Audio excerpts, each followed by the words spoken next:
नमस्कार, मी अजिंक्य भातंब्रेकर. तुम्ही पाहताय न्यूज 18 लोकमत. बुलेटिनची सुरुवात ब्रेकिंग न्यूजनं आपण करणार आहोत. मनसुख हत्या प्रकरणी आता ठाणे कोर्टानं एक मोठा निर्णय दिलेला आहे. मनसुख हत्या प्रकरणाचा तपास आता एनआयए करणार आहे. एनआयएला केस सुपूर्द करण्याचे आदेश कोर्टानं आता एटीएसला दिलेले आहेत.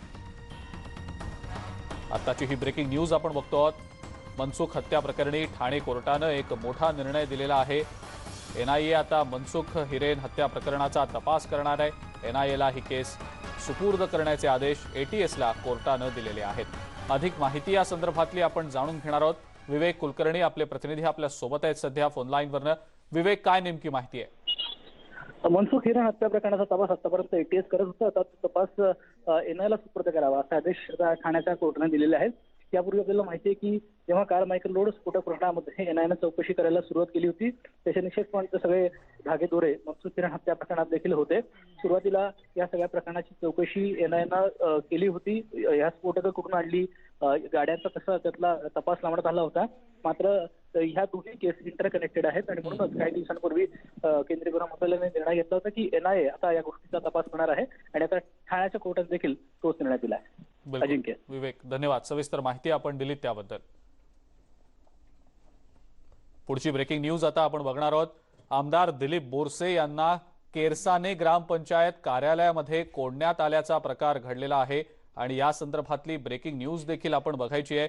मात्र तत्पूर्वी एक आणखीन महत्त्वाची बातमी, ती म्हणजे मुंबईचे माजी पोलीस आयुक्त परमबीर सिंग यांच्या याचिकेवर सुनावणी करण्यास सुप्रीम कोर्टानं नकार दिलेला आहे. ब्रेकिंग न्यूज बघूया. बातमी सटाण्यातली आहे. आमदार दिलीप बोरसे यांना केरसाने ग्रामपंचायत कार्यालयात कोंडण्यात आलेला आहे. वीज कनेक्शन कापल्यानं त्रस्त झालेल्या शेतकऱ्यांचा उद्रेक बघायला मिळालेला आहे. तात्काळ वीज जोडणी करा, अन्यथा कार्यालयाबाहेर येऊ देणार नाही असा इशारा यावेळेला शेतकऱ्यांनी आमदार बोरसे यांना दिलेला आहे. वीज कनेक्शन कापल्यानं शेतकऱ्यांचा उद्रेक झाल्याचं बघायला मिळालेलं आहे आणि याचाच राग म्हणून आमदार महोदयांना केरसाने ग्रामपंचायत कार्यालयात कोंडण्यात आलेला आहे. अधिक माहिती या संदर्भातली आपण जाणून घेऊया. बब्बू शेख आपले प्रतिनिधी आपल्या सोबत आहेत सध्या फोनलाईनवरनं. बब्बू, नेमका हा सगळा काय प्रकार होता? सविस्तर याबद्दल काय सांगता येईल? अजिंक्य, 2 दिवसापासून सटाणा, बागलाण या भागात अवकाळी पाऊस आणि गारपीट झालेली आहे. त्या या नुकसानग्रस्त पाहणी करण्यासाठी दिलीप बोरसे हे आमदार आहे. त्या भागाचा दौरा करत असताना तिथल्या शेतकऱ्यांनी त्यांना घेराव घातला आणि गेल्या काही दिवसापासून त्या भागातील अनेक शेतकऱ्यांचे वीज कापण्यात आलेली आहे. वीज वितरण कंपनीतर्फे वीज बिल भरा नाहीतर वीज कापू असं म्हणत अनेक शेतकऱ्यांचं एकीकडे अवकाळी पाऊस संकट, त्याच्यानंतर जे उरलेलं पीक आहे त्याला पाणी देण्यासाठी वीज पाहिजे, वीजही कापली गेलेली आहे. त्याच्यामुळे शेतकऱ्यांचा संताप हा अनावर झाला आणि नुकसानग्रस्त पाहणी करण्यासाठी दौऱ्यावर आलेल्या आमदार दिलीप बोरसे यांना अक्षरशः शेतकऱ्यांनी एका कार्यालयात कोंडलं, बाहेर कुलूप लावलं आणि जोपर्यंत आमची वीज कनेक्शन जोडले जात नाही तोपर्यंत आम्ही आमदार साहेबांना बाहेर पडू देणार नाही असा ही पवित्रा या शेतकऱ्यांनी घेतलेला आहे. बिलकुल. स्वतः आमदार दिलीप बोरसे आपल्या सोबत आहेत सध्या फोनलाईनवरनं. दिलीपजी, स्वागत आपलं न्यूज 18 लोकमत मध्ये. संतप्त शेतकऱ्यांचा उद्रेक यावेळेला बघायला मिळालेला आहे. वीज कनेक्शन कापल्यानं त्यांचा हा उद्रेक झालाय. काय नेमका प्रकार घडला? आपली या संदर्भातली पहिली प्रतिक्रिया. माझ्या मतदारसंघात नाशिक जिल्ह्यातील बागलाण तालुका विधानसभा मतदारसंघातून मी प्रतिनिधित्व करतो. माझा मतदारसंघ तसा हा बिग बागायतदार मतदारसंघ आहे. आदिवासी मतदारसंघ जरी असला तरी त्याचा आर्थिक कणा ही जवळजवळ द्राक्ष बागायतदार, डाळिंब बागायतदार आणि कांदा उत्पादक शेतकरी आहे. आणि त्या दृष्टिकोनातून काल परवापासून जी गारपीट झाली माझ्या मतदारसंघामध्ये, जवळजवळ निम्मा तालुका गारपिटीत नुकसान झालं आणि त्यात इलेक्ट्रिक वाल्यांनी कनेक्शन कट केले. योगायोगाने मी मतदारसंघात फिरत असताना ग्रामपंचायत कार्यालयात बैठक असताना त्या लोकांनी मला घेराव घातला आणि त्यांनी सांगितलं की आमचं 2-3 वर्षापासून नैसर्गिक आपत्तीमुळे मोठं नुकसान होत आहे. त्याच्यात पुन्हा आणखी तुम्ही विधानसभेत बसत असताना संबंधित सरकारने घोषणा केली की कनेक्शन त्यांना कट करता येणार नाही आणि पुन्हा आणखी घुमजाव करून आमचे कनेक्शन कट करतात. त्याच्यामुळे तुम्हाला आम्ही इथं कोणतो जोपर्यंत आमचं कनेक्शन जोडत नाही तोपर्यंत आम्ही तुम्हाला निघू देणार नाही. मग दिलीपजी, आपण काय आश्वासन दिलं या संतप्त शेतकऱ्यांना? त्या संदर्भात आपण तिथले स्थानिक JE, deputy engineer, executive engineer, CE यांच्याशी बोलून त्यांना तिथं बोलवलं आणि त्यांना सांगितलं काही करा आणि यांचा तुम्ही प्रश्न सोडवा. मग त्या संबंधित अधिकाऱ्यांनी त्या शेतकऱ्यांना विश्वासात घेऊन तुमचं आणि खरोखर अतोनात नुकसान झालं आहे ते नुकसान पाहून त्यांनी सांगितलं की तुमचं आम्ही कनेक्शन जोडून देतो. त्या पद्धतीने त्या पट्ट्यातलं आजचं कनेक्शन त्यांनी जोडून दिलं. बिलकुल दिलीपजी, मात्र अवकाळी पाऊस आणि गारपिटीमुळे नुकसान झालेल्या शेतकऱ्यांच्या नुकसान भरपाईचं काय? त्यांच्या एकंदरीत शेतीचे पंचनामे वगैरे झालेत का? काही त्याबद्दलची कारवाई होणार आहे का? माझ्या माहितीप्रमाणे जवळजवळ 3 वर्षापासून माझ्या मतदारसंघात डाळिंबचे, द्राक्षाचे अतोनात नुकसान झालं, पीक विम्याचं नुकसान झालं. येतात, पंचनामा करतात, पण प्रत्यक्षात कृती काही होत नाही. म्हणून मी सरकारला विनंती करतो की कुठल्याही परिस्थितीत आम्हाला जर जिवंत ठेवायचं असेल तर आम्हाला आर्थिक मदत द्या, असं वेळोवेळी मी संबंधित कृषी मंत्र्यांना सांगितलं, पालकमंत्र्यांना सांगितलं. त्या पद्धतीने आता चालू आहे. अपेक्षा आहे आम्हाला जिवंत ठेवलं पाहिजे त्यांनी आज. बिलकुल दिलीपजी, धन्यवाद. आपण न्यूज 18 लोकमतशी बोललात, आपली प्रतिक्रिया दिली त्याबद्दल. पुढची ब्रेकिंग न्यूज बघूया. मुंबईचे माजी पोलीस आयुक्त परमबीर सिंग यांच्या याचिकेवर सुनावणी करायला सुप्रीम कोर्टानं आता नकार दिलाय. सुप्रीम कोर्टानं परमबीर सिंग यांची याचिका दाखल करून घेण्यास नकार देत हायकोर्टात जाण्याचा सल्ला दिलेला आहे. हे प्रकरण अत्यंत गंभीर आहे आणि परमबीर सिंग आधी हायकोर्टात का गेले नाहीत असा सवाल सुप्रीम कोर्टानं उपस्थित केलाय. दरम्यान आम्ही हायकोर्टाला कुठलेही निर्देश देणार नाही, यावर सुनावणी केव्हा घ्यायची हे हायकोर्ट ठरवेल असंही सुप्रीम कोर्टानं स्पष्ट केलंय. त्यामुळे आता मुंबईचे माजी पोलीस आयुक्त परमबीर सिंग हायकोर्टात जाणार आहेत.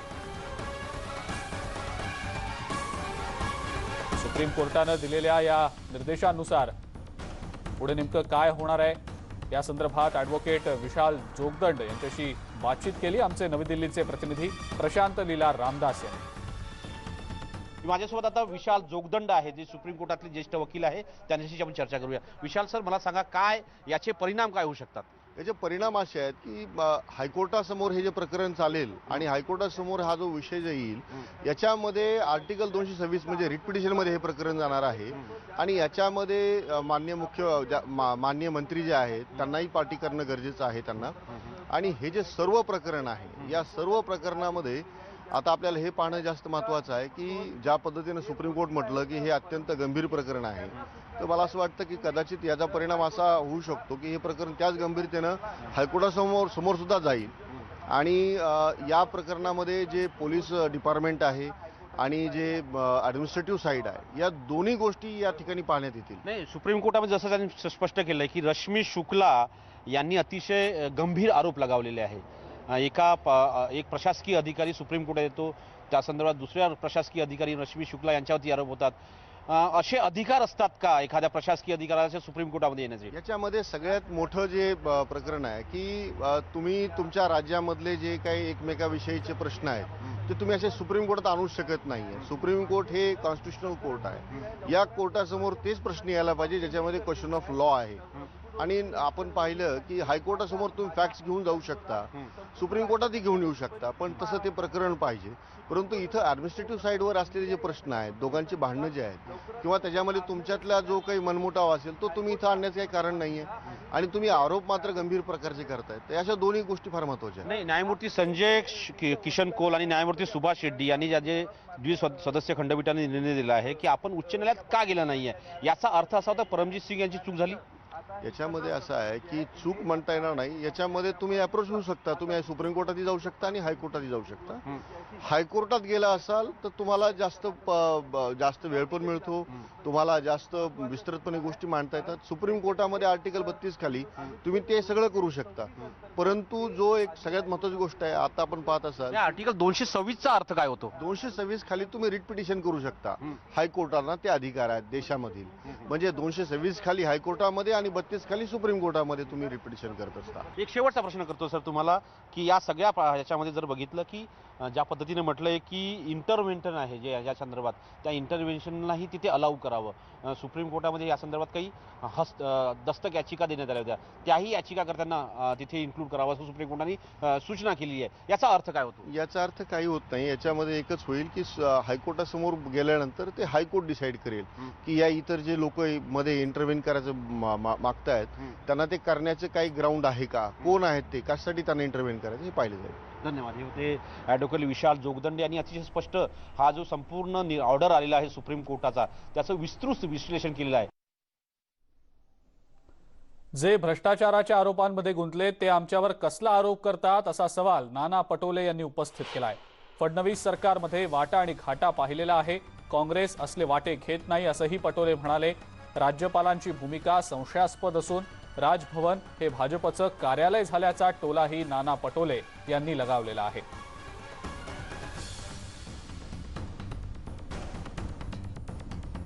केंद्रीय तपास यंत्रणेला बुलेटिंग म्हणजे मीडियाच्या समोर जाऊन झालेल्या सगळ्या चौकशीचा अहवाल पर्यायानं जनतेला कळवलं पाहिजे की नेमकं या घटनेमध्ये काय, का केंद्रीय तपास यंत्रणा सांगत नाही, याच्यामध्ये कोण इन्व्हॉल्व आहेत हे सांगत का नाही.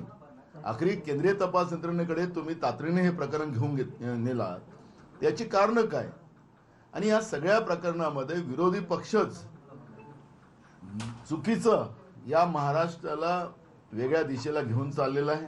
आम्ही वारंवार सांगितलेलं आहे, आम्ही विधानसभेतही सांगितलेलं आहे की राज्यपालाची भूमिकाची संशयास्पद आहे आणि आज राज्यपाल भवनच हे भाजप कार्यालय झालेलं आहे.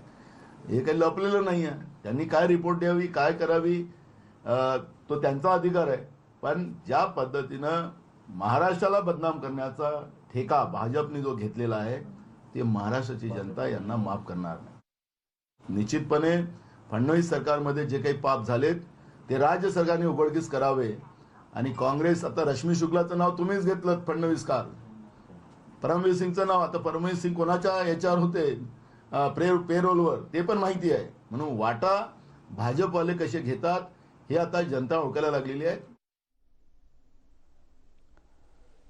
मुंबई काँग्रेसचे अध्यक्ष भाई जगताप यांनी देवेंद्र फडणवीस यांच्या आरोपांना उत्तर देताना जोरदार प्रतिहल्ला चढवलाय. यावेळेला त्यांनी चिक्की घोटाळा आणि उंदीर मारण्याच्या घोटाळ्यात फडणवीसांना किती वाटा मिळाला असा सवालही केलाय. काँग्रेसने आतापर्यंत या सगळ्या प्रकरणात का मौन बाळगलेलं आहे आणि कदाचित त्यांना यातला वाटा मिळत असेल असा थेट आरोप केलेला आहे विरोधी पक्षनेते देवेंद्र फडणवीस. आणि त्यांनी या संदर्भात बोलण्यासाठी आपल्याबरोबर आहेत भाई जगताप, ते त्यांच्याकडे जाणून घेऊया.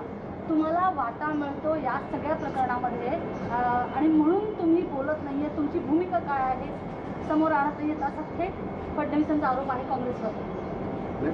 त्यांच्या आरोपापेक्षा त्यांची आगतिकता याच्यातलं लक्षात येते ती अशी की काँग्रेसच्या बाबतीमध्ये फारसं तुम्हाला चिंता करण्याचं कारण नाही. मला फक्त एवढं सांगा, देवेंद्र फडणवीसजी सिडकोच्या 2,750 कोटीच्या जागेला तुम्ही 3 कोटीत विकलं बिल्डरांना, आणि जे दलाल तुमच्या आजूबाजूला होते ते आता तुमचे आमदार झाले, तुमचे पदाधिकारी झाले.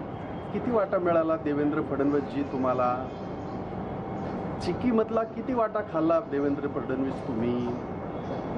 12 मंत्र्यांवरचे सरकारचे कागदपत्र देऊन आम्ही तुम्हाला सरकारची कागदपत्र म्हणजे हे आमच्या घरातली नव्हे तर RTI मधून सरकारची कागदपत्र आम्ही तुम्हाला दिली आणि ते सगळे घोटाळे तुम्हाला आणून दिले, दाखवले. किती पैसे खाल्ले देवेंद्र फडणवीस तुम्ही? त्यामुळे काँग्रेसच्या वाटेची तुम्हाला किंवा काँग्रेस का गप्पा ह्याची तुम्हाला चिंता करण्याचं कारण नाही. तुमच्या माहितीकरता जे तुम्ही दररोज आता इतकं मानसिक संतुलन गेल्या 6 महिन्यापासून बिघडलं आहे ह्याचं एक मूर्तिमंत उदाहरण आहे. काल तुम्ही एक पत्रकार परिषद घेतली, आज तुम्ही एक पत्रकार परिषद घेतली, तुमचा अधिकार आहे तो, तुम्ही दररोज 2 घ्या. पण विषय तेच गोल गोल करून म्हणण्यापेक्षा काल तुम्ही पत्रकार परिषद घ्यायच्या आधी काँग्रेसचे आमचे प्रवक्ते सचिन सावंतांनी पत्रकार परिषद घेतली. त्यांनी सांगितलं बरं त्याच्यापूर्वी त्याच्यानंतर आदरणीय आमचे नेते, महाआघाडीचे नेते आणि या देशाचे ज्येष्ठ नेते पवार साहेबांनी पत्रकार परिषद घेतली. काल माझ्या माहितीप्रमाणे आणि जे मी पाहिलेली आहे मुंबईचे याचे अध्यक्ष नवाब मलिक राष्ट्रवादीचे त्यांनी पत्रकार परिषद घेतली. भाई जगतापांनी पुन्हा एकदा म्हणजे मुख्यमंत्री जेव्हा देवेंद्र फडणवीस मुख्यमंत्री होते त्यांच्या काळात जे आरोप झाले त्या आरोपांमध्येही त्यातही त्यांचा वाटा होता का असा थेट प्रतिप्रश्नच केला आहे. प्रवीण शेट्टीसह स्वाती लोखंडे, न्यूज 18 लोकमत, मुंबई. एखाद्या जिनियसची ओळख ही त्याच्या बालवयातच होत असते असं म्हणतात आणि लहान मुलं सुद्धा त्यांच्या बालवयापासूनच त्यांच्या क्षेत्रात उत्तम कामगिरी दाखवणं सुरू करत असतात. नेटवर्क 18 सुद्धा अशाच काही जिनियस मुलांची तुम्हाला भेट करून देत आहे. काही खास पाहुण्यांनी या मुलांचा उत्साह सुद्धा वाढवलेला आहे. या जिनियस मुलांना आणि त्यांच्या अनोख्या पैलूंना पाहण्यासाठी विसरू नका. बायजूज यंग जिनियस 27 मार्चला संध्याकाळी 7:30 वाजता news 18 लोकमतवर.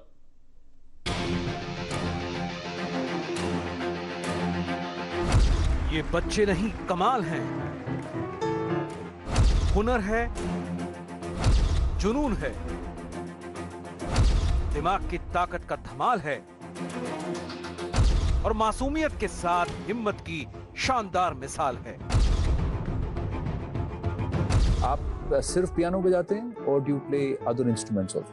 I play drums, ganjira, tabla, mridangam, tawil, ghatam, and timpani, marimba, xylophone, guitar, bass guitar, and merlin, mandolin, siaruan, droli, sibo, and harpeggi, harmonica and melodica, and I play the flute, and I'm learning violin and nadaswaram. Beats तो ये गिना चुके हैं. Steven जो है 450 beats पर minute बजाते हैं, यानी कि हमारा एवरेज हार्ट रेट जो है वो 72 बीट्स पर मिनट होता है. 6 times your heart rate. Triple title का मतलब? अंडर 15 गोल्ड, अंडर 18 गोल्ड और अंडर 21 में भी गोल्ड.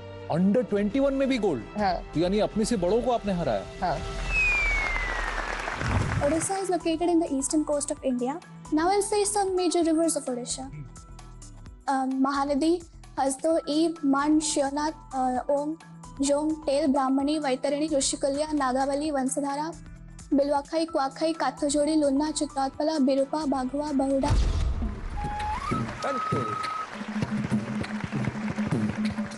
ये वो यंग जीनियस हैं जो घबराते नहीं हैं. दिग्गज कोई भी हो उसे अपना फैन बना लेते हैं. फ्लूट में वो तुम फ्लटर कर सकते हो.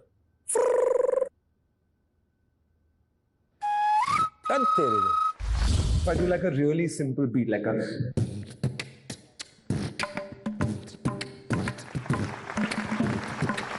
तुमने माखन खाया? पक्का? झूठ. इधर आओ. ये हांडी किसने तोड़ी? उसने तोड़ी. तुमने कुछ नहीं किया. हाँ?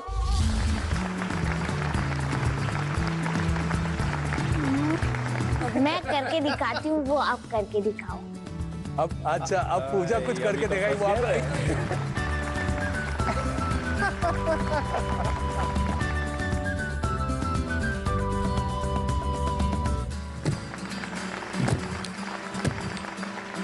अरे वाह. 29th September 2017. Friday. How do you know that? How is that possible? जो बड़े सोच नहीं पाते वो ये बच्चे कर दिखाते हैं. कच्ची उम्र में पक्के इरादे, कम उम्र में बड़ी सोच ही तो उन्हें भीड़ से अलग करती है. मुझे लगता है कि आप जिंदगी में जो भी करो, लाइफ में आप जहां भी पहुंच जाओ, if you're not a nice human being first now, then there's no point achieving anything. Champion बनने के लिए बहुत बड़ी काम है. ओलंपिक चैंपियन बनने के लिए बहुत मशहूर फिटनेस चाहिए, थोड़ा सा टेक्निकल भी चाहिए, मगर मेंटल फिटनेस और इमोशनल फिटनेस, इस पे बहुत ध्यान देना पड़ता है. सही बात और सच्ची बात यह है कि आपका जो गुरु है वो फेलियर है. फेम जो है ना आपका दुश्मन. टफ बनना सीखो. अगर कोई बुली करता है तो आप उसको वापस बताओ कि ये सही नहीं है. जब आप सक्सेसफुल नहीं थे, जो आपके साथ वो लोग जुड़े हैं उन्हें कभी मत छोड़े, उनके साथ लेके चले, क्योंकि वो आपको सच्चाई का सामना हमेशा करवाते रहेंगे. पैशन से ही परफॉर्मेंस आती है. अपनी जिंदगी की हर मुश्किल को अपने डांस में, अपने अभिनय में डेवलप करती रहो. यंग जीनियस एक शो नहीं, शुरुआत है. ऐसे बच्चों को देश के सामने लाने की जो बड़ों को राह दिखा सके, मिसाल बन सके और देश जिन पर फख्र कर सके. देखिए कमाल के किड्स के और भी अनदेखे पहलू.